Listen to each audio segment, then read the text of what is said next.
Hello everyone, good morning. कैसे हैं आप लोग? स्वागत है आपका खान ग्लोबल स्टडीज़ के ऑफिशियल ऐप पर। मैं आपका जीएस मेंटर ज्ञान प्रकाश झा आपके सामने हाजिर हूं पॉलिटी की अगली क्लास लेकर। And today we are going to discuss fundamental right, और ये फंडामेंटल राइट का सबसे लास्ट टॉपिक है। आज फंडामेंटल राइट को हम लोग कंक्लूड करेंगे और कल से फिर हम लोग स्टार्ट करेंगे डीपीएसपी यानी directive principles of state policy को। तो एक बार सभी बच्चे जुड़ जाएंगे and then we will start the session of today. Okay, तो एक बार सभी लोग जुड़ जाइए, फिर हम लोग स्टार्ट करते हैं आज के सेशन को। ओके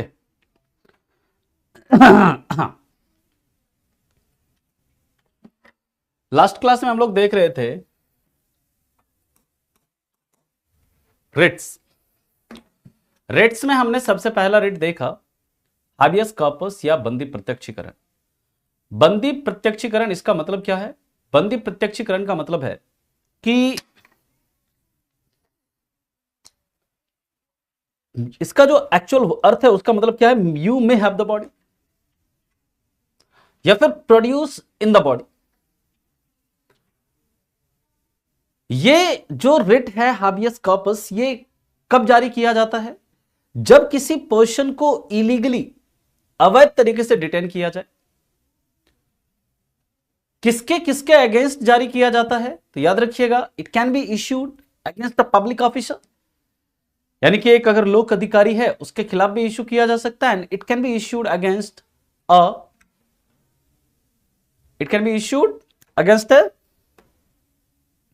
प्राइवेट इंडिविजुअल या किसी निजी व्यक्ति के खिलाफ भी जारी किया जा सकता है। यहां पर दोस्तों एक कॉन्सेप्ट होता है, याद रखिएगा किसका? ये कॉन्सेप्ट होता है एक लोकस स्टैंडाई का, है ना? कई बार याद रखिएगा लोकस स्टैंडाई का कॉन्सेप्ट होता है। लोकस स्टैंडाई का मतलब क्या होता है? आपसे पूछता है कि इसमें लोकस स्टैंडाई एप्लीकेबल है या नहीं है। विपिन शुक्ला जी, मौलिक अधिकार को अमेरिका से लिया है, यूएसए से लिया है ना? ठीक है, तुम मतलब रेगुलर क्लास में नहीं रहते हो, तुम पहली बार क्लास में आज दिखे हो शुक्ला, है ना?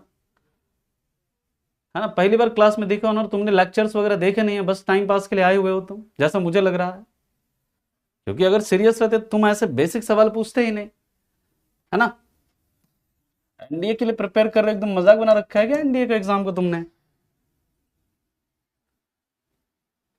अगर सीरियस हो तो रेगुलर क्लास में आया करो और रेगुलर क्लास को देखा करो, है ना?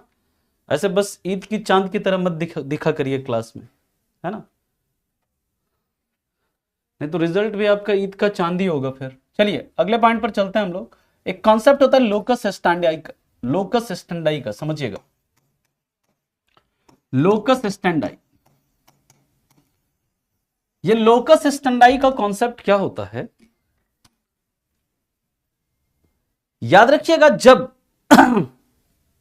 कोई पर्सन, मान लेते हैं कि आपके फंडामेंटल राइट का अगर क्या हुआ है, वायलेशन हुआ, अगर आप सीधे अप्रोच कर सको, यानी कि अगर आपके मौलिक अधिकारों का उल्लंघन हो रहा है और आप ही क्या कर सकते हैं उस केस में, अगर आप सुप्रीम कोर्ट या हाई कोर्ट को अप्रोच कर सकते हैं, तो इसका मतलब क्या? वहां पर लोकस स्टैंडाई क्या है? एप्लीकेबल है। लोकस स्टैंडाई का मतलब क्या होता है? Only aggrieved person can approach to the Supreme court और हाई कोर्ट। जिसके फंडामेंटल राइट का वायलेशन हुआ है, जिसके मूल अधिकारों का उल्लंघन हुआ है, सिर्फ और सिर्फ वही सर्वोच्च न्यायालय, उच्च न्यायालय जा सकता है। किसके लिए? अपने मौलिक अधिकारों को वापस लेने के लिए। अगर सिर्फ ऐसा हो तो कहेंगे कि लोकस स्टैंडाई एप्लीकेबल है, यानी कि लोकस स्टैंडाई वहां पर लागू होगा। आप कहेंगे सर हाबियस कॉर्पस में लोकस स्टैंडाई एप्लीकेबल होगा या नहीं होगा? समझिएगा ध्यान से। हाबियस कॉर्पस, मान लीजिए मुझे गलत तरीके से किडनैप कर लिया गया, मुझे गलत तरीके से क्या कर लिया गया? डिटेन कर दिया गया। क्या मैं उस कंडीशन में can I approach to supreme court और high court to get my fundamental right back? Is it possible? अगर मुझे मान लेते हैं डिटेन कर दिया जाता है गलत तरीके से बाय पब्लिक अथॉरिटी और एनी प्राइवेट इंडिविजुअल, और उस कंडीशन में क्या मैं अप्रोच कर सकता हूं सुप्रीम कोर्ट या हाई कोर्ट की? नहीं, हमारे फंडामेंटल राइट को वापस दिलाइए, हमारे right to freedom of movement, right to life with dignity, इन सभी का क्या हो रहा है, वायलेशन हो रहा है। ऐसा पॉसिबल होगा, बताइए। हाँ जी, ऐसा संभव होगा या नहीं? अगर मुझे डिटेन कर लिया गया है गलत तरीके से, मुझे गलत तरीके से बंदी बना लिया गया, मुझे किडनैप कर लिया गया है, उस कंडीशन में मैं सुप्रीम कोर्ट या हाई कोर्ट अप्रोच कर सकता हूं? नहीं कर सकता हूं ना भाई, क्योंकि मुझे डिटेन किया हुआ है, मुझे किसी कमरे में बंद किया हुआ है, मुझे कहीं सुनसान जगह पर रखा हुआ है, मैं कैसे जा सकता हूं? इस कंडीशन में वही तो, अगर मैं डिटेन हूं तो मैं तो जा ही नहीं सकता।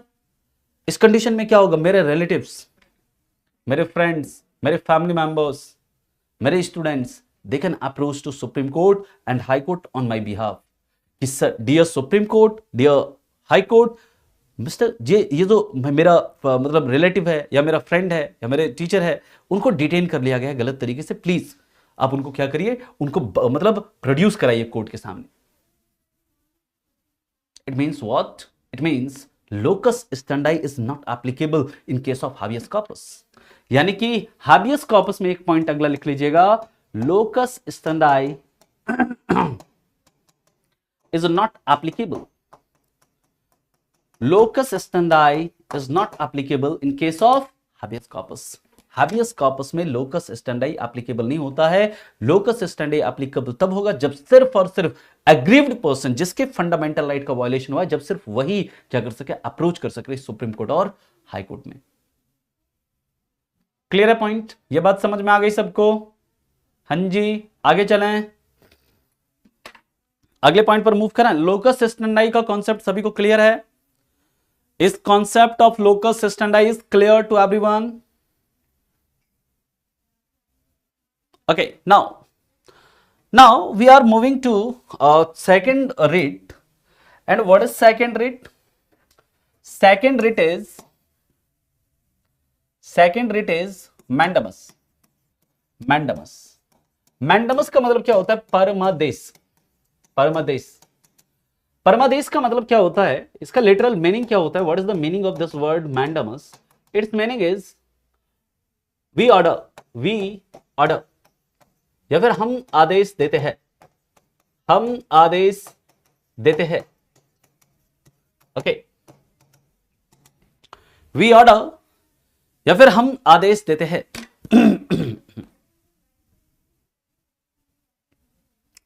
What does it mean? What is the meaning of this word mandamus?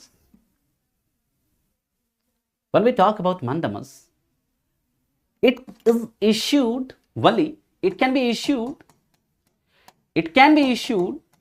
only against any public officer। यानी कि इसे सिर्फ और सिर्फ किसी सरकारी अधिकारी के खिलाफ जारी किया जा सकता है। इसे सिर्फ और सिर्फ किसी सरकारी अधिकारी के खिलाफ जारी किया जा सकता है। It can be issued only against any public officer.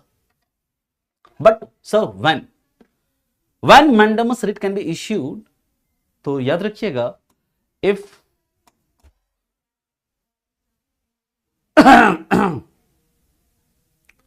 any public officer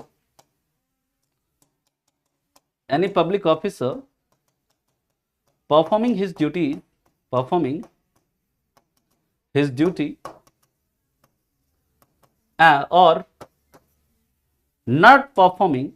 not performing his duty, and by this fundamental right of any person,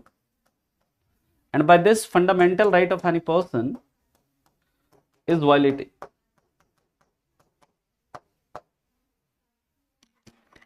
Hindi में लिख लीजिएगा, है ना, हिंदी में लिख लीजिएगा। अंकार अभी समझा देंगे फिर से, अभी आपको समझ में आ जाएगा, जस्ट वेट। पहले हिंदी में इसको लिख लीजिए कि इट कैन बी इश्यूड, यह इसे सिर्फ सरकारी अधिकारी के खिलाफ जारी किया जा सकता है। इसे सिर्फ सरकारी अधिकारी के खिलाफ जारी किया जा सकता है।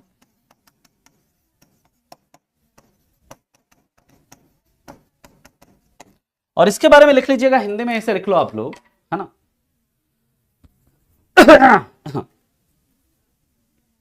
हिंदी में आप लिख लीजिएगा इसको कि अगर कोई सरकारी अधिकारी, हिंदी में लिख लीजिएगा, अभी हम पूरा डिटेल में इसे समझेंगे।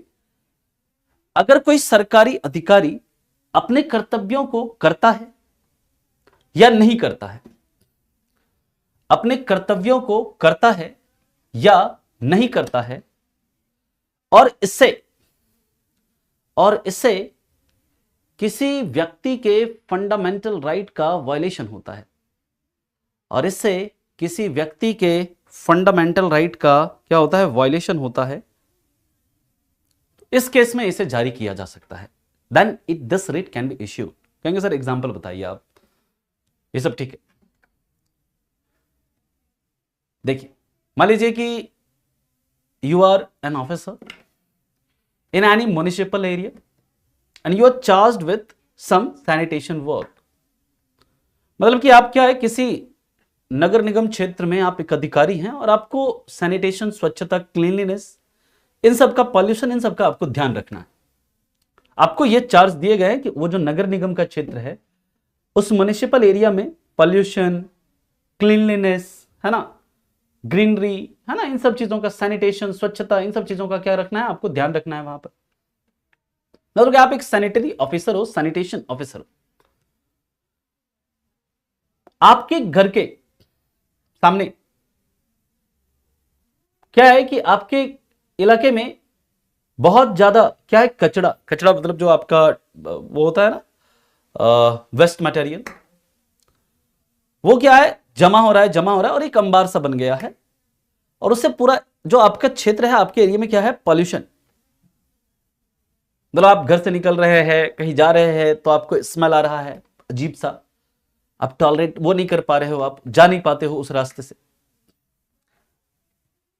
एंड आपने क्या किया, अप्रोच किया उस म्युनिसिपल ऑफिस में और रिक्वेस्ट किया उस ऑफिसर से कि प्लीज आप ना क्या करिए, ये जो हमारा घर से निकलना मुश्किल हो गया है, बिकॉज हमारे एरिया में क्या है ना, बहुत मतलब वेस्ट है, बहुत कचरा है, और इसके कारण क्या होता है ना, पॉल्यूशन हो रहा है, पॉल्यूशन से हमें सांस लेने में तकलीफ हो रही है, दिक्कत हो रही है, प्लीज आप उसे साफ करवाइए। इससे हमारे राइट टू क्लीन एनवायरमेंट, स्वच्छ पर्यावरण का अधिकार, आर्टिकल 21 के तहत हमारा फंडामेंटल राइट है, इसका वायलेशन हो रहा है, प्लीज अब इसे ठीक करिए। और वो म्युनिसिपल ऑफिसर कहता है कि हमें सिखाओगे, हमें क्या करना है, चलो निकलो यहां से, हमको सिखाने आए हो, हमें क्या करना है नहीं करना, चलो जब होगा मन हम देखेंगे, करेंगे जब हमें करना होगा। मान लीजिए उसने अपने ड्यूटी को करने से मना कर दिया, आपने कहा कि देख लीजिए भैया, है ना, अगर आप करते हैं तो ठीक है, नहीं तो आर्टिकल 32 हमको पढ़ा हुआ है हमने, आर्टिकल 32 हमको पता है, हम जाएंगे हाई कोर्ट आपके खिलाफ, नहीं करेंगे तो ठीक है जाओ। मान लीजिए अगर ढीठ है, वो कहेगा ठीक है जाओ, आप हाई कोर्ट जाएंगे उसके खिलाफ कि ये जो म्युनिसिपल ऑफिसर है, इसने अपनी ड्यूटी नहीं करी, इसने अपने कर्तव्यों का पालन नहीं किया, और इसके कर्तव्यों के पालन नहीं करने से हमारे article 21 right to clean environment, उसका वायलेशन हुआ है। सुप्रीम कोर्ट क्या करेगी या हाई कोर्ट क्या करेगी, वहां पर रिट इशू करेगी उसके खिलाफ, mandamus, we order you have to perform your duty, आप अपने कर्तव्यों का क्या करिए, निर्वहन करिए। जाकर जैसे वहां से रिट इशू होगा, बेचारा खुद ही जाएगा एकदम पूरा वाला क्लीनलीनेस पूरा लेकर के, खुद जाकर क्या करेगा, साफ करेगा। यानी कि अगर कोई पब्लिक ऑफिसर अपने ड्यूटी को करता है या अपने ड्यूटी को नहीं करता है, और इस दौरान आपके फंडामेंटल राइट का वायलेशन होता है, ठीक है, तो उस कंडीशन में क्या हो सकता है, उस कंडीशन में ये रिट इशू किया जा सकता है। इस चीज को आप याद रखेंगे। क्लियर है, यहां तक बात समझ में आ गई? किसी को कोई दिक्कत, कोई परेशानी है तो बताइए। अब सवाल ये उठता है कि हाँ, आर्टिकल 226 के तहत हाई कोर्ट और आर्टिकल 32 के तहत सुप्रीम कोर्ट जाएगा, है ना। क्लियर है, आप हाई कोर्ट भी अप्रोच कर सकते हो, आप सुप्रीम कोर्ट भी अप्रोच कर सकते हो, है ना, दोनों जगह अप्रोच कर सकते हो आप। लेकिन हाई कोर्ट का मैंने बताया है, हाई कोर्ट आपके रिट पिटिशन को क्या कर सकता है, रिफ्यूज भी कर सकता है। अगर आप सुप्रीम कोर्ट जाओगे तो सुप्रीम कोर्ट रिफ्यूज नहीं करेगा, ठीक है, नॉर्मल सिचुएशन हाई कोर्ट ही जाया जाता है, डायरेक्टली सुप्रीम कोर्ट जाना एक तो पूरा वहां पर जाना महंगा है ना। नॉर्मली फिर मान लीजिए कि हाई कोर्ट जो है आप कैपिटल में होता है तो लोग ज्यादातर हाई कोर्ट जाना प्रेफर करते हैं सुप्रीम कोर्ट की बजाय। ठीक है, हाँ, अगर हाई कोर्ट ने रेट पिटिशन को रिफ्यूज कर दिया then you can approach to supreme Court. Okay, चलिए नेक्स्ट। अब यहां पर सवाल उठता है कि लोकस स्टैंडर्ड एप्लीकेबल होगा या नहीं होगा। Is locus standard applicable? Simple है, अगर दोस्तों आपके इलाके में पॉल्यूशन है तो क्या आप मान लीजिए कि कहीं हैं, आप किसी और शहर में आपके रिलेटिव है जहां पर हाईकोर्ट है, मान लीजिए कि आप बंबई से बिलोंग करते हैं, बॉम्बे महाराष्ट्र से, आप रहते हैं पुणे में या फिर किसी अन्य सिटी में रहता है और आपके फंडामेंटल राइट का वायलेशन हो रहा है किसी पब्लिक ऑफिसर के द्वारा, उसके ड्यूटी के करने से या नहीं करने से, तो आपके क्या मुंबई में किसी रिलेटिव को फोन करके भाई देखो ना हमारे घर के सामने ना कचरा है पूरा ना जमा हो रखा है और ये म्युनिसिपल ऑफिसर है इसको बोल रहा है बार बार कि कर दो, नहीं कर रहा है ये, एक बार ऐसा करो ना तुम जाके हमारे तरफ से कम। हाँ जी बताओ।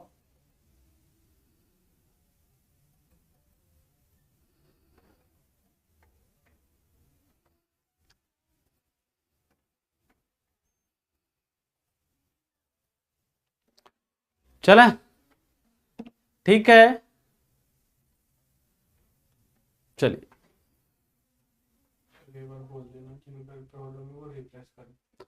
जिनका देखो प्रॉब्लम हो रहा है ना वो रिफ्रेश कर लो, एक बार अपने ऐप को ना रिफ्रेश कर लो, चल जाएगा। रिफ्रेश कर लीजिए ऐप को आप लोग, ठीक है। चलिए, को वारंटो की अब बात करते हैं हम लोग। को वारंटो का मतलब क्या होता है?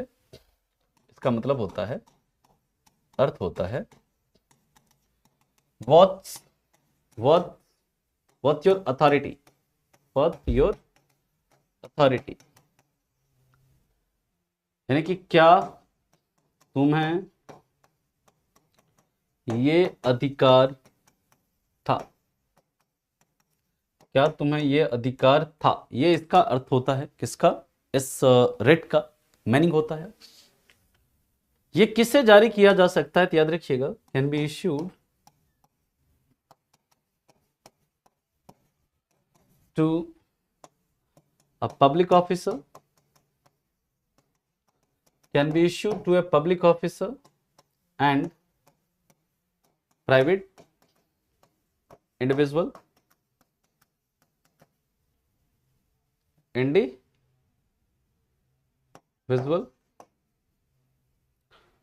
यानी कि ये रेट जो है याद रखिएगा, ये सरकारी अधिकारी और निजी व्यक्ति दोनों को जारी किया जा सकता है। निजी व्यक्ति दोनों को जारी किया जा सकता है, दोनों को जारी किया जा सकता है। ठीक है, हाँ, परमादेश के बाद ये लिखना है। ठीक है, हाँ, मैंडेमस कंप्लीट हो गया, मैंडेमस में बस उतना ही है ना।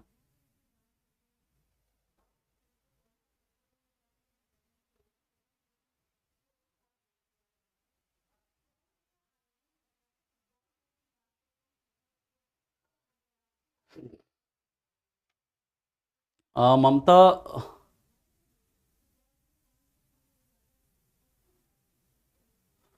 ओके,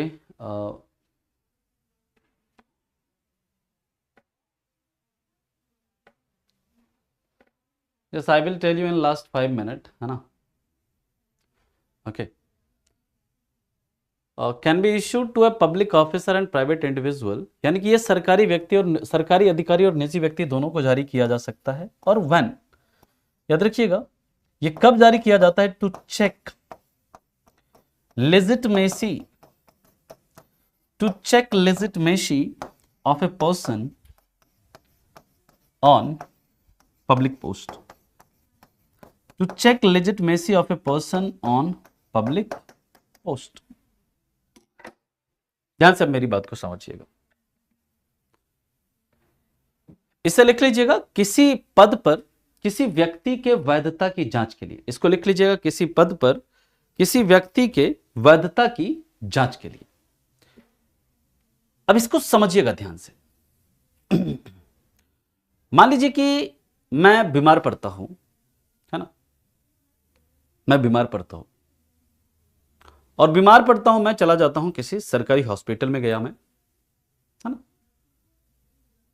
या फिर किसी मैं प्राइवेट अस्पताल में गया। ठीक है, मेरी बात को बहुत ध्यान से सुनिएगा। किसी सरकारी हॉस्पिटल या किसी प्राइवेट हॉस्पिटल में जाकर क्या हो गया, अपना इलाज करवाया। उसने बताया कि सर आपका ये इश्यू है, ये इश्यू है, ये इश्यू है। बोले कि ठीक है, ये इश्यू है। कहा कि सर आपका ना सर्जरी करना पड़ेगा। बोले ठीक है, कर दीजिए सर्जरी। और सर्जरी करने में मान लीजिए कि हमें सिंपल स्टमक पेन की समस्या थी, मान लीजिए कि कोई नॉर्मली पेट दर्द या कुछ ऐसा था। और उसने क्या किया, उसने हमारा मतलब पूरा लीवर ही हटा दिया, पूरा किडनी ही हटा दिया, है ना, अलग अलग चीज पूरा, मतलब हमारा सब सर्जरी कर दिया उसने। मतलब कि हमें सिंपल बुखार था और उसने हमारा पूरा चीर फाड़ करके सर्जरी करके बोला कि हाँ अब ठीक है जाइए। सरकारी अस्पताल हो या प्राइवेट हॉस्पिटल, ऐसा हुआ हमारे साथ। बाद में मैंने कहा कि भाई ये तो मेरा तकलीफ ठीक होने के बजाय और बढ़ ही गया है। मैंने पता कि आखिर चल क्या रहा है। तो बाद में पता चलता है कि वो जो व्यक्ति है जिसने, मतलब जो डॉक्टर है वहां पर, वो एक्चुअली में एमबीबीएस है ही नहीं। वो एक्चुअली में उसने एमबीबीएस किया ही नहीं है। वो 12वीं पास है बस, है ना, मान लीजिए वो क्या है, सिर्फ 12वीं पास है।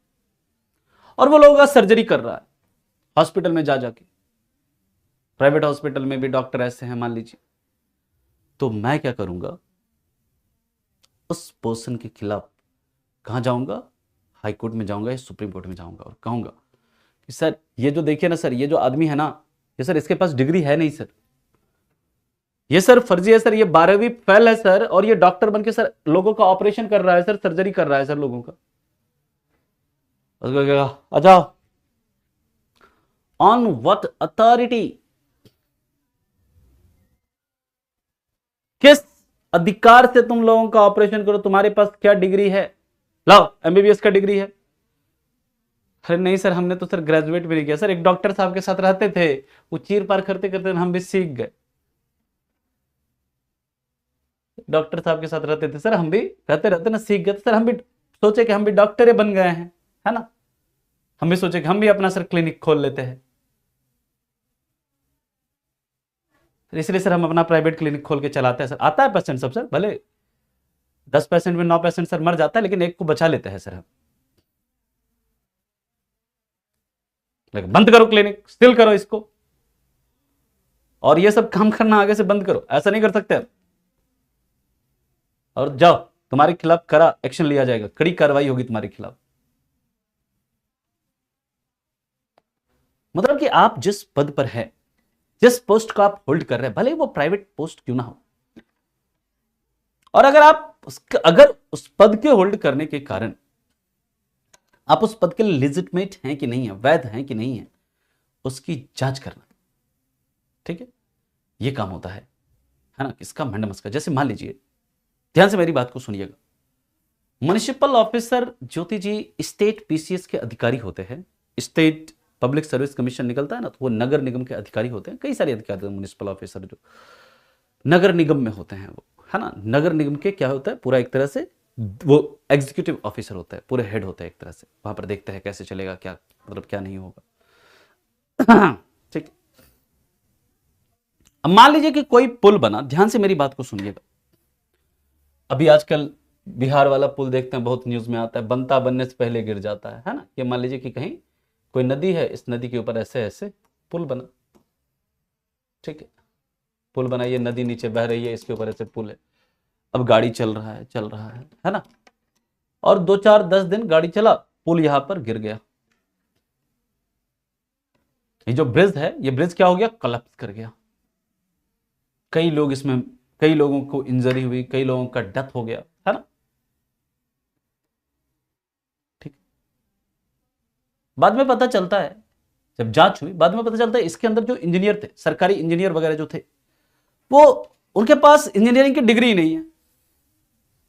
इसमें जो ए वगैरह बने हुए थे उनके पास नॉर्मल वो ग्रेजुएट हैं, बीए हैं, और घूस दे करके उन्होंने फर्जी डिग्री लगा करके वो नौकरी ले ली। उन्होंने फर्जी यूनिवर्सिटी से डिग्री बनवाई, फर्जी यूनिवर्सिटी से उन्होंने अपना सब कुछ करवाया।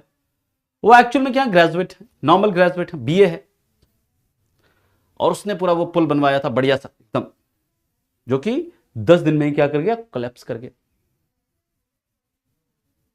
अब जो मान लीजिए जिस पर्सन का उसमें डेथ हुआ है, जिस पर्सन का मान लीजिए उसमें इंजरी हुई है, वो सिर्फ वही जा सकते हैं, उसके अलावे कोई भी व्यक्ति यहां पर अप्रोच कर सकता है। याद रखिएगा, इसमें कोई भी पर्सन जाकर सुप्रीम कोर्ट में क्या कर सकता है, अप्रोच कर सकता है और कह सकता है कि सर ये जो पुल का जो बनाने वाला इंजीनियर था, यहां पर जो सरकारी इंजीनियर है सर, वो सर नॉर्मल ग्रेजुएट है सर, और उसने सर पूरा पुल बनाया, देखिए पुल 10 दिन में ही गिर गया, इतने लोग मर गए सर, इतने लोगों को इंजरी हो गई।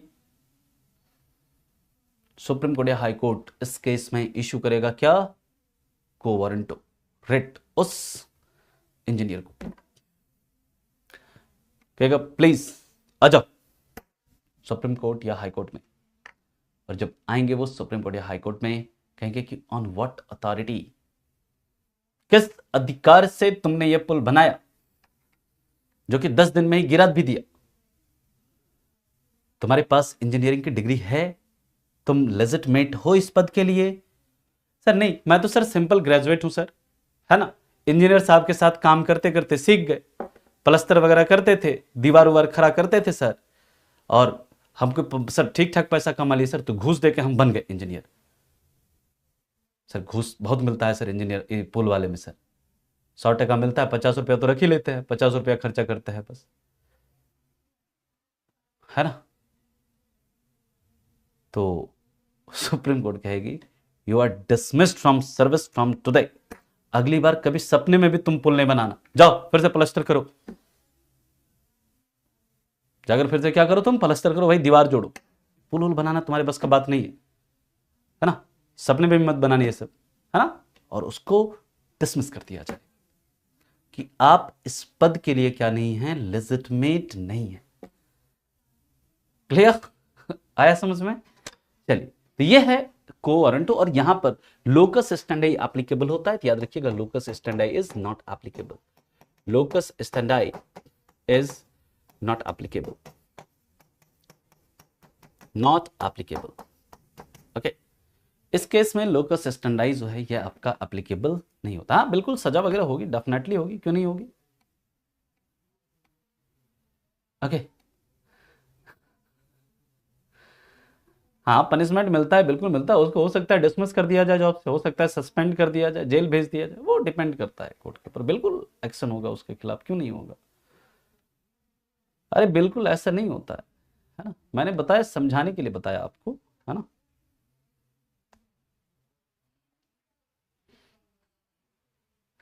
आगे चलो अगले पॉइंट पर चलते हैं अब हम लोग। अगला है, दो रेट है, सर्सियरी एंड प्रोहिबिशन, दोनों को एक साथ हमने समझना पड़ेगा, है ना।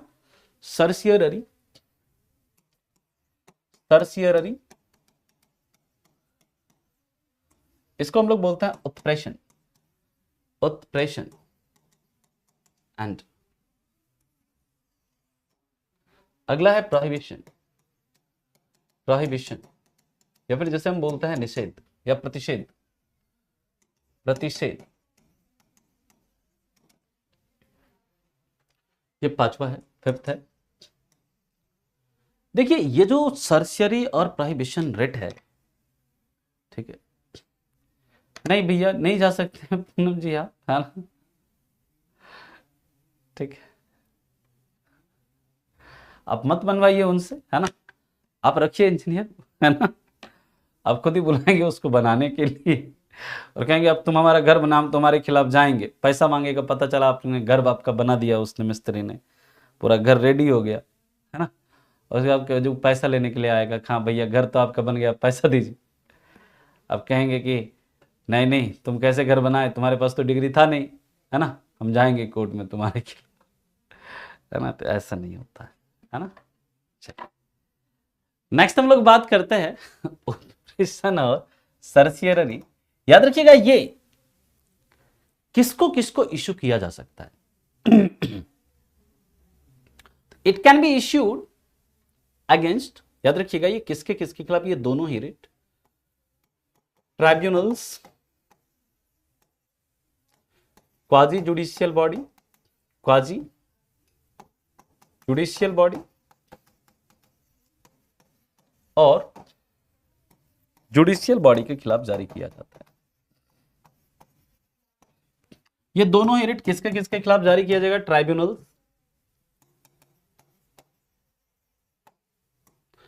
क्वाजी जुडिशियल बॉडी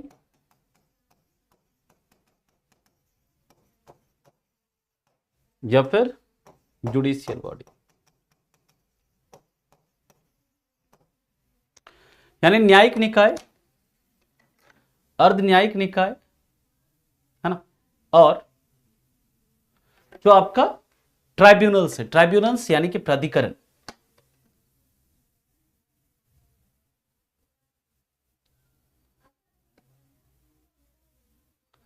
तो याद रखिएगा ये जो सर्सियररी और प्रोहिबिशन रिट है ये कब जारी किया जाता है, हम लोग इसे समझते हैं। ये याद रखिएगा अपर कोर्ट के द्वारा, यानी कि ये रिट जारी करने का अधिकार किसे है, सिर्फ और सिर्फ सुप्रीम कोर्ट और हाई कोर्ट का। ऐसा नहीं है कि ये कोई डिस्ट्रिक्ट कोर्ट रिट जारी नहीं कर सकता है, या फिर कोई सबऑर्डिनेट कोर्ट अधीनस्थ न्यायालय रिट जारी नहीं कर सकता है, आर्मी कोर्ट ये रिट जारी नहीं कर सकता है, कोई ट्रिब्यूनल्स ये रिट जारी नहीं कर सकता है। ये रिट कौन जारी कर सकता है, ये रिट जारी कर सकता है सुप्रीम कोर्ट और हाई कोर्ट। किसे किसे, ट्राइब्यूनल्स को, क्वाजी जुडिशियल बॉडी को, जुडिशियल बॉडी को। कब, किस कंडीशन में, जब क्या हो, जुरिस्डिक्शन का वायलेशन हो और किसी के फंडामेंटल राइट का वायलेशन हो। इन सभी के द्वारा अगर किसी के फंडामेंटल राइट को वायलेट किया जाए तो उस कंडीशन में रिट जारी किया जाता है। कब, ये दोनों में क्या फर्क है इसे हम लोग समझेंगे। मान लीजिए, ध्यान से मेरी बात को सुनिएगा कि आप अभी you are preparing for CDS, NDA and CAPF and other defence exams. आप एग्जाम देते हैं एंड यू आर सेलेक्टेड, आप सेलेक्ट होते हो, देन आप ऑफिसर बन जाते हैं और फर्दर आपको लगता है कि नहीं, I have to become IAS और I have to become IPS. अब फिर फर्दर एग्जाम देकर के आप यूपीएससी सिविल्स क्रैक करते हैं और उसके बाद आप आईपीएस लग जाते हैं, इंडियन पुलिस सर्विसेज के ऑफिसर बन जाते हैं आप, and you are posted in West Bengal. मान लीजिए आपका पोस्टिंग होता है वेस्ट बंगाल में। हाँ, Patna high court is an example of state high court, yes. याद रखिएगा आप वेस्ट बंगाल, पश्चिम बंगाल में आप आईपीएस लगते हैं और ऑल इंडिया सर्विसेज के आप ऑफिसर है, यानी कि आईएएस, आईपीएस एंड आईएफएस, यानी Indian forest services, Indian administrative services, Indian police services. These are under all India services. ये जो सर्विसेज है वो अखिल भारतीय सेवा के अंदर आते हैं, ठीक है। मान लीजिए कि आप आईपीएस बनते हैं वेस्ट बंगाल में और वेस्ट बंगाल में मान लीजिए कोई कम्युनल वायलेंस हो जाता है, किसी क्षेत्र में कोई सांप्रदायिक दंगा हो जाता है और सेंट्रल गवर्नमेंट से आपको इश्यू आता है, सेंट्रल गवर्नमेंट से आपको ऑर्डर आता है कि प्लीज यू हैव टू, जल्द आपको क्या करना है, फटाफट इसे क्या करना है, कंट्रोल करना है। फटाफट आपको क्या करना है, कंट्रोल करना है इसे, है ना, ताकि ये ना हो। और स्टेट गवर्नमेंट आपको, ममता दीदी कहती है नहीं होने दो, है ना, जस्ट स्टे अवे एंड आनंद लो इसका, अभी आगे चुनाव है, हमें चुनाव जीतना है, होने दो, बिल्कुल एक्शन नहीं लेना। और वो आईपीएस खास होता है किसका, उस ममता दीदी का, है ना, ठीक है। तो मान लीजिए कि वो सही से काम नहीं कर किया उसने, या जो भी है व्हाट एवर, उसको सेंट्रल गवर्नमेंट ने क्या किया, उसे डिसमिस कर दिया, उसे उसके पोस्ट से, एक होता है डिसमिस करना, एक होता है सस्पेंड करना। सस्पेंड करने का मतलब क्या है, आप कुछ समय के लिए सस्पेंड रहेंगे, आपको सैलरी वगैरह नहीं मिलेगी, लेकिन फिर से आपको सर्विस में वो किया जा सकता है। लेकिन डिसमिस कर दिया, डिसमिस करने का मतलब आपकी कहानी खत्म, उस दिन आपका नौकरी खत्म, ये होता है डिसमिस। उसको जब डिसमिस किया जाता है तो याद रखिएगा एक ट्राइब्यूनल होता है जिसे कहते हैं सेंट्रल एडमिनिस्ट्रेटिव ट्राइब्यूनल, या फिर जिसे हम लोग कहते हैं केंद्रीय प्रशासनिक न्यायाधिकरण, केंद्रीय प्रशासनिक न्यायाधिकरण, सेंट्रल एडमिनिस्ट्रेटिव ट्रिब्यूनल कैट। वो व्यक्ति, वो आईपीएस, वो पहुंच जाता है किधर, वो पहुंच जाता है ट्राइब्यूनल में कि मुझे गलत तरीके से डिसमिस किया गया है, प्लीज मेरी बात को सुनिए। ट्राइब्यूनल्स में याद रखिएगा वो गवर्नमेंट को बुलाया जाता है, गवर्नमेंट की तरफ से हाँ आपने इसे क्यों डिसमिस किया, जो भी मिनिस्ट्री ऑफ होम अफेयर्स से जो भी लोग रहते हैं उनको बुलाया जाता है, हाँ बताइए इस व्यक्ति को कि क्यों किस कारण से डिसमिस किया गया सर्विस से इसे। कि अगर सर देखिए यहां पर ना ऐसे ऐसे हुआ था, यहां से मैंने ऑर्डर दिया कि you have to take action and आपको क्या करना है उसे कंट्रोल करना है सर, बट ये इसने बिल्कुल नेग्लेक्ट किया, नेग्लिजेंस का सर इसके ऊपर आरोप है सर, इतना लोगों का इसमें ये हो गया है, डेथ हो गया है, ये हो गया सब कुछ इसके एक नेग्लिजेंसी की वजह से। तो सर इस कारण से इसे क्या किया गया है, डिसमिस किया गया है जॉब से। ठीक है, मतलब गवर्नमेंट क्या, प्रेसिडेंट गवर्नमेंट के अंदर नहीं आता है करण, और ऐसा कुछ नहीं होता कि प्रेसिडेंट ऐसा नहीं होता कि उसके लिए डिसमिसल के लिए लेटर यूज करते हैं, central government, home minister, minister of home affairs करती है ये, जो होम सेक्रेटरी होता है वो करता है ये सब, है ना। आपको किसने कह दिया ऐसा, समझिए। फिर क्या होता है कि वो अपना पक्ष रखना चाहते हैं, वो आईपीएस अपना पक्ष रखना चाहता है कि सर मेरी बात सुन लीजिए, सर मेरे साथ क्या सिचुएशन थी, लेकिन चुप रहो तुम, है ना, तुमको क्यों सुनो, चुप रहिए। हाँ बताइए सेंट्रल गवर्नमेंट, हाँ होम सेक्रेटरी साहब बताइए और क्या क्या किया इसने, जो जो कैट में बैठा हुआ जो ऑफिसर, वो उस आईपीएस की बात नहीं सुन रहा है, वो सिर्फ गवर्नमेंट की बात सुन रहा है, जो गवर्नमेंट करिए वो सुन रहा है। आईपीएस सर मेरी भी बात सुनिए सर, हमारा भी सर कुछ कहना है सर, चुप रहो यार तुम, पहले बात करने दो। हाँ बताइए सेक्रेटरी साहब क्या और क्या क्या किया इसने, सर ये हुआ ये हुआ ये किया सर इसने, है ना। हाँ तुम्हारा डिसमिसल सही है, जाओ कुछ नहीं हो सकता अब तुम्हारा, जाओ जाके फिर से तैयारी करो, है ना, अब तुम्हारा कुछ नहीं हो सकता, डिसमिस हो गए तुम। वो चला जाता है कहां, सुप्रीम कोर्ट या हाई कोर्ट चला जाता है, कहता है सर मैं सर आईपीएस था सर, है ना, मैंने सर पूरा पॉलिटी बढ़िया से पढ़ा था, और सर पता है जब आईपीएस बना सर मुझे गलत तरीके से गवर्नमेंट ने डिसमिस किया सर, मैंने कैट में सर पहले अप्रोच किया, सेंट्रल एडमिनिस्ट्रेटिव ट्राइब्यूनल में। कहा तो ठीक है बताओ क्या हो गया सर, वहां पर सर जब मैं गया तो वो मेरी बात सुन ही नहीं रहे, वो सिर्फ गवर्नमेंट का पक्ष सुन रहा है सर, जबकि ये principle of natural justice sir article 21 आपने ही सर कहा था कि प्रिंसिपल ऑफ नेचुरल जस्टिस कहता है किसी भी व्यक्ति को बिना सुने सजा नहीं दे सकते, अब मतलब उसको पक्ष को सुनना जरूरी है।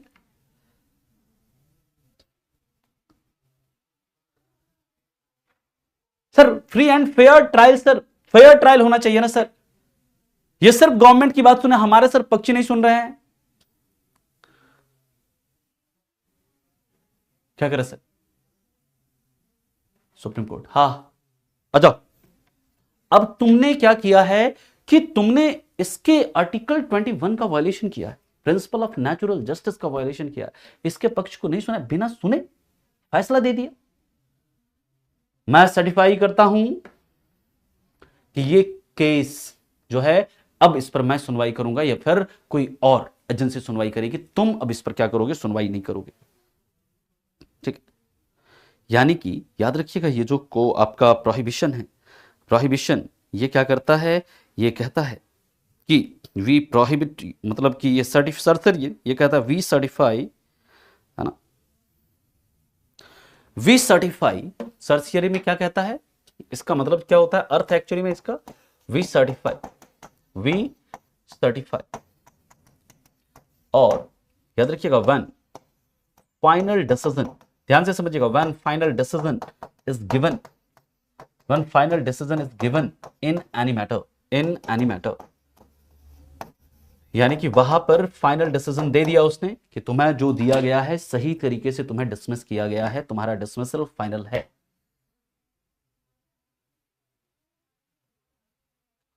याद रखिएगा यहां पर क्या होता है, अगर उसमें फाइनल डिसीजन दे दिया तो सुप्रीम कोर्ट क्या करेगी या हाई कोर्ट क्या करेगी, उसे ट्राइब्यूनल को रिट जारी करेगी। कौन सा? सर्सियरी। कहेगा कि हम सर्टिफाई करते हैं कि इस केस का जो तुम्हारा डिसीजन है वो फर्जी है, उसको हम क्या करते हैं, सर्टिफाई करके खत्म करते हैं, नल करते हैं, यानी कि उसको निरस्त करते हैं, और इस पर फिर से इसकी क्या होगी, सुनवाई होगी। फिर से इस केस पर सुनवाई होगी, या मैं करूंगा या कोई अन्य हाईकोर्ट या कोई अन्य कोर्ट करेगी, तुम अब इस पर नहीं करोगे कोई सुनवाई। तुम्हारा डिसीजन जो है ये क्या है, इसको हम नल, मतलब इसको हम निरस्त करते हैं। ये होता है किसका, वी सर्टिफाई का मतलब। और यहां पर दोस्तों याद रखिएगा जो प्रोहिबिशन है इसका मतलब क्या होता है, इसका अर्थ होता है we prohibit you, we prohibit you, we prohibit you, है ना। यानी कि जब किसी मामले में डिसीजन यानी निर्णय लंबित हो, जब किसी मामले में डिसीजन क्या हो, लंबित हो, निर्णय लंबित हो, यानी कि when decision is pending, when decision is pending in any matter. यानी कि इसमें क्या होता है, अगर मान लीजिए किसी चीज में किसी कोई केस है और उस केस में डिसीजन दे दिए, और अगर डिसीजन देने के बाद अगर लगता है आपको कि आपके फंडामेंटल राइट का वायलेशन हुआ है, तो आप सुप्रीम कोर्ट या हाई कोर्ट क्या कर सकते हैं, अप्रोच कर सकते हैं, और वहां पर आपको प्रोटेक्ट करने के लिए यह रिट जारी किया जाएगा उस पर्टिकुलर कोर्ट को, पर्टिकुलर ट्राइब्यूनल्स को, पर्टिकुलर जुडिशियल बॉडीज को, पर्टिकुलर नॉन जुडिशियल मतलब क्वाजी जुडिशियल बॉडीज को। अगर किसी मामले में डिसीजन दे दिया गया तो उस कंडीशन में क्या जारी किया जाएगा, सर्सियररी, कि we certify you, I certify कि ये जो डिसीजन है ये नल है, ये निरस्त है, और इस पर फिर से क्या होगी, सुनवाई होगी। इस में फिर से ये केस होगा मेरे अंदर में, मतलब इसके ऊपर सुनवाई होगी या फिर किसी अन्य कोर्ट के अंदर में सुनवाई होगी।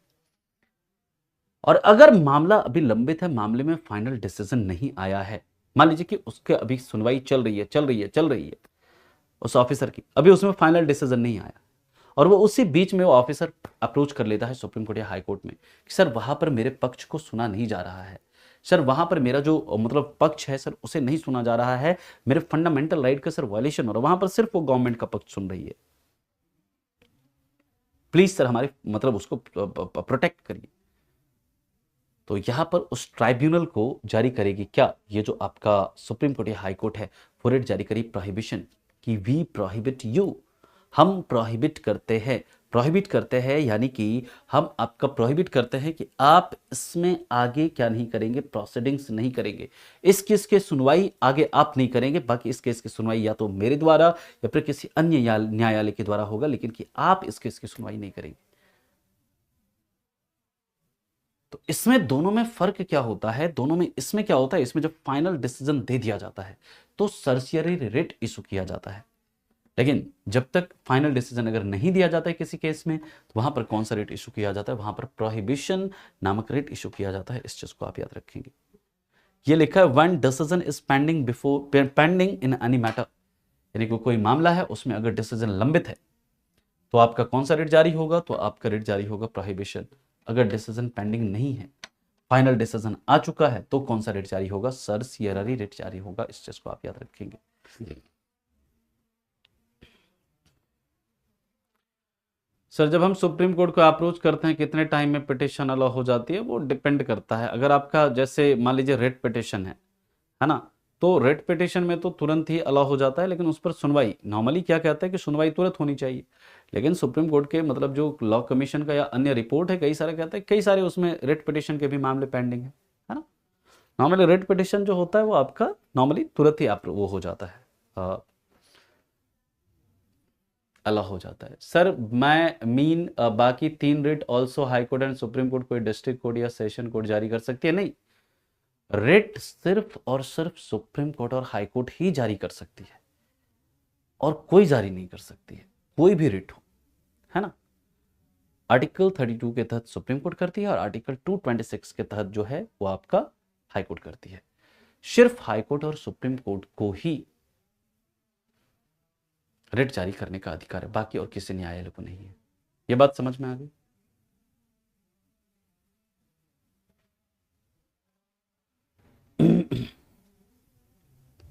हाँ बिल्कुल, देखता है कई सारे जब मतलब स्टे ऑर्डर लग जाता है किसी चीज पर, तो वो कैसे लगता है भाई, रेट वगैरह के उसके कारण लगता है। हाँ, पेंडिंग का मतलब होता है लंबित होना, लंबित होना, है ना। आया समझ में? यहां तक आगे चला हम लोग।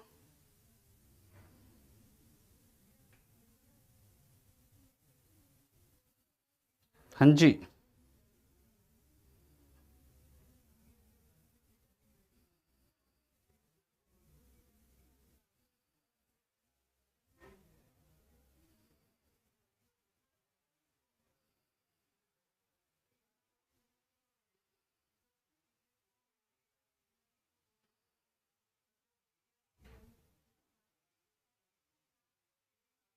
लिख लिया सभी ने?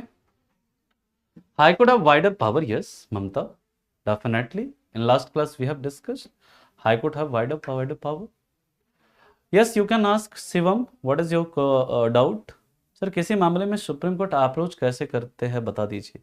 उसके लिए देखिए आपको सुप्रीम कोर्ट जाना पड़ता है ना। सुप्रीम कोर्ट में जाएंगे और वहां पर जो सुप्रीम कोर्ट में होता है एडवोकेट ऑन रिकॉर्ड्स, है ना, जो कि सुप्रीम कोर्ट के रिकॉर्ड में जो एडवोकेट हैं उससे आपको क्या करना पड़ता है, अपना केस फाइल कराना पड़ता है ना। आप डायरेक्ट आप खुद ही नहीं कर सकते हैं वहां पर केस फाइल। वहां पर सुप्रीम कोर्ट में जो एडवोकेट ऑन रिकॉर्ड्स होते हैं उन एडवोकेट से आप अपने केस को फाइल करवाएंगे। फिर वहां पर जब केस फाइल होगा फिर उसके बाद क्या होगा, अगर वो केस एक्सेप्ट होता है फिर आपके ऊपर जो भी डेट वगैरह दिया जाता है उसके ऊपर सुनवाई होती है। सिंपल है ना, घर बैठे नहीं कर सकते आप, उसके लिए आपको आना पड़ेगा।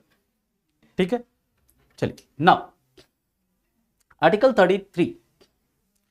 आर्टिकल 33 ये बात करता है दोस्तों रेस्ट्रिक्शन ऑफ फंडामेंटल राइट। आपने कभी सोचा है कि जैसे कई सारे यूनियंस होते हैं, है ना, लाइक किसान यूनियन, है ना, मजदूर यूनियन, टीचर्स यूनियन, शिक्षक संघ, छात्र संघ, किसान संघ, मजदूर संघ, अलग अलग प्रकार के कई सारे एसोसिएशंस आप देखते हैं, कई सारे ऐसे ऐसे यूनियंस आप देखते हैं। कभी आपने ऐसा देखा है कि देयर आर कि सीएपीएफ का संघ है एक,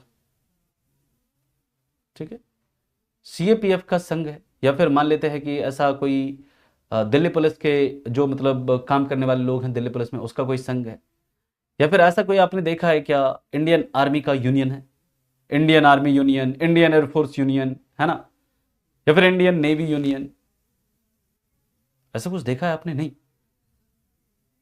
मतलब क्या आर्मी डिफेंस में जो काम करने वाले लोग होते हैं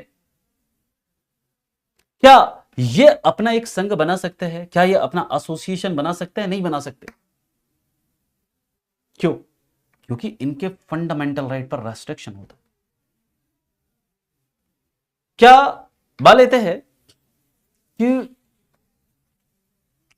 जो आर्मी में जॉब करते हैं, डिफेंस में जॉब करते हैं, हो सकता है उनको 14 घंटे, 16 घंटे, 18 घंटे विषम परिस्थितियों में काम करना पड़ता हो, काम करना पड़े, बहुत एक्सट्रीम सिचुएशन में काम करना पड़े। क्या वो कह सकते हैं कि आर्टिकल 23 का वायलेशन हुआ है हमारा? नो। कई बार क्या होता है कि जो आपके आर्मी में डिफेंस में काम करने वाले लोग होते हैं उनको अगर कुछ भी खाने के, जैसे आप देखते हैं कि एक आपने न्यूज़ देखा होगा कि कोई आर्मी का जवान था, वो मीडिया में आके फेसबुक पे आके सोशल मीडिया पे आके बताता है कि हमारे इस खाने का, हमारा अच्छा खाना नहीं मिलता, हमारे साथ ये होता है, दस दैट जो भी कहता है ना कि हमारे साथ ये नहीं हुआ, हमारे साथ अच्छा खाना नहीं मिलता, हमें इस सिचुएशन में रखा जाता है, ये वो, तो उसको सस्पेंड कर दिया गया सर्विस से। कि सर ऐसा क्यों? क्योंकि if you are in under कुछ मतलब जॉब्स ऐसे हैं, कुछ सेवाएं ऐसी है जिसमें अगर आप जाते हैं तो आपके फंडामेंटल राइट को क्या किया जाता है, रेस्ट्रिक्ट किया जाता है, आपके फंडामेंटल राइट पर प्रतिबंध लगाया जाता है। जैसे आर्म्ड फोर्सेस में जो काम करने वाले लोग होते हैं, इंटेलिजेंस फोर्सेस में काम करने वाले जो लोग होते हैं, जैसे रॉ, आईबी, है ना, इसमें अगर काम करते हैं, रॉ आईबी में, है ना, इसमें अगर आप काम करते हैं, सीबीआई में काम कर रहे हैं, इंटेलिजेंस फोर्सेस जो हैं, आप आर्म्ड फोर्सेस में काम कर रहे हैं, Indian army, Indian navy, Indian air force, ऐसा फोर्स जिसमें, ऐसा मतलब कोई सर्विस जिसमें जो कम्युनिकेशन से रिलेटेड है ना, लाइक मान लेते हैं कि डीआरडीओ में काम करने वाले लोग हैं, है ना। इसी तरह दोस्तों, जो मतलब जिनका लॉ एंड ऑर्डर से मेंटेन करना हो, ऑर्डर से लॉ एंड ऑर्डर को मेंटेन करने में जो लगे हुए हैं लोग, ऐसे लोगों के फंडामेंटल राइट को मतलब क्या किया जा सकता है, रेस्ट्रिक्ट किया जा सकता है। जैसे मान लीजिए कहीं पर कम्युनल वायलेंस हो गया और वहां पर आपको लॉ एंड ऑर्डर संभालना है। अब आपको हो सकता है लगातार 3-4 दिन आपको वहां पर रहना पड़े, 3-4 दिन आपको वहां पर काम करना पड़े।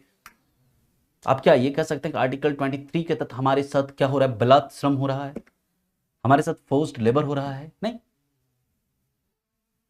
क्योंकि आपका आर्टिकल 33 क्या कहता है कि parliament can restrict fundamental right of armed forces, intelligence forces, है ना, ऐसे लोग जो कम्युनिकेशन यानी संचार सेवा में लगे हुए हैं, ऐसे लोगों के क्या किया जा सकता है, ऐसे लोगों के फंडामेंटल राइट को क्या किया जा सकता है, रेस्ट्रिक्ट किया जा सकता है, किसके द्वारा, पार्लियामेंट के द्वारा।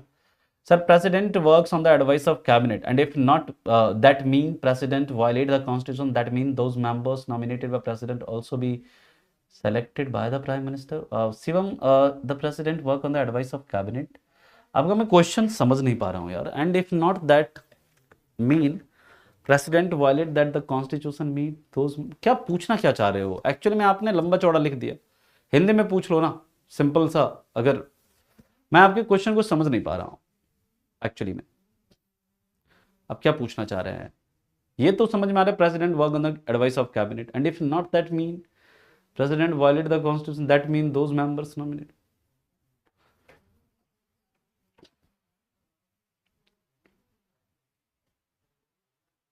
एनओसी नोटिस फॉर सिटीजन, क्या एनओसी नोटिस मतलब किस तरह के एनओसी? कई सारे एनओसी नोटिस होते हैं। नो ऑब्जेक्शन, किस तरह का एनओसी नोटिस की बात कर रहे हो? और ये एग्जाम में कहां पर पूछा जाता है ना? अब देखिए, लॉ एंड उसमें कई सारी चीजें हैं, लेकिन हमारे एग्जाम के लिए रेलिवेंट नहीं है ना ये। हाँ, एग्जाम जो सुप्रीम कोर्ट के एडवोकेट्स होते हैं, दे आर भारी, मतलब बहुत चार्ज होता है उसका, बहुत पैसा लगता है वहाँ, बहुत पैसा लेते हैं वो, है ना। एक एक हियरिंग का सोच सकते हो आप, 1-1 लाख, 2-2 लाख, 5-5 लाख ऐसे होता है एक हियरिंग का,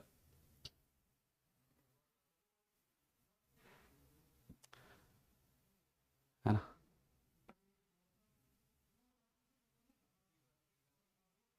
सर लास्ट क्वेश्चन है कि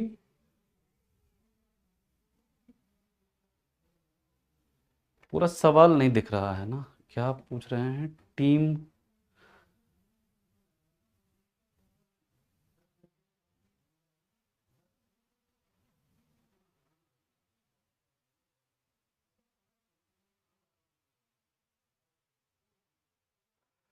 एक मिनट विशाल।